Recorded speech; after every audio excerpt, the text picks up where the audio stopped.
Hello student, welcome to my channel. जैसे कि हमें लग रहा है कि आपके एग्जाम पास आने वाले हैं और इस समय आपको कुछ फियर है, कुछ टेंशन है। So I want to remove your tension. I want to discuss some point how you can improve your study.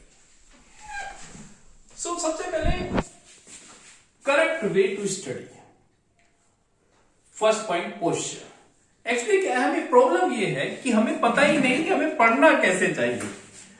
अगर आप कहीं बैठकर पढ़ना चाहते हैं तो ये ध्यान रखना है कि आपकी जो स्पाइनल कॉर्ड है ये सीधी होनी चाहिए, क्योंकि अगर आपकी स्पाइनल कॉर्ड सीधी होगी और आप पढ़ेंगे तो उसका रिजल्ट बहुत अच्छा आएगा और जो आप पढ़ेंगे वो निश्चित रूप से आपको हमेशा याद रहेगा। तो सबसे पहली बात हुई, आपकी स्पाइनल कॉर्ड सीधी होनी चाहिए जब आप चेयर पर बैठकर पढ़े। और कभी ऐसे पढ़ रहा है कोई, कभी सोफे बैठकर पढ़ रहा है, वो गलत तरीका है। आप इस तरह पढ़िए, आपकी कॉपी इस तरह होनी चाहिए, ये पोस्चर होना चाहिए आपका पढ़ने के लिए। दूसरी बात, टाइम बाउंड स्टडी होनी चाहिए। सबसे मेन प्रॉब्लम है डे ड्रीमिंग की। क्या होता है डे ड्रीमिंग? आप कॉपी लेकर बैठ गए और किताब तो आपके सामने है और पता नहीं दिमाग कहां कहां जा रहा है। तो इसके लिए जरूरी क्या है कि आप निश्चित टाइम दीजिए। आप दीजिए कि अपने आप को कि मैं 1 से 2 घंटे तक पढ़ूंगा और इस चैप्टर को पढ़ूंगा या इस फिजिक्स को पढ़ूंगा या केमिस्ट्री को पढ़ूंगा।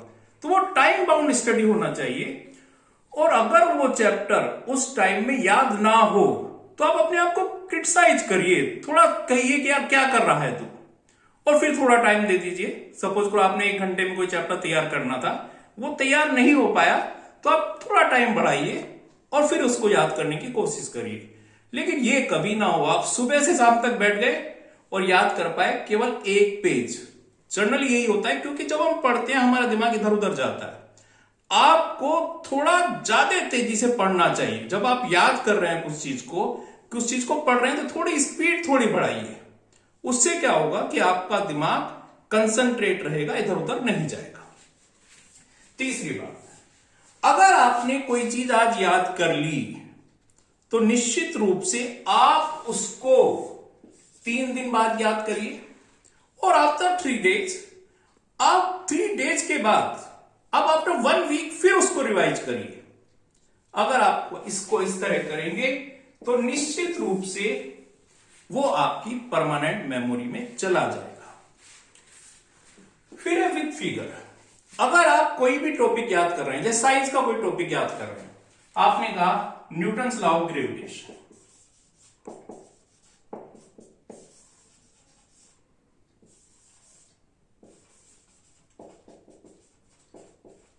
तो आप डायग्राम बनाकर याद करिए। कैसे?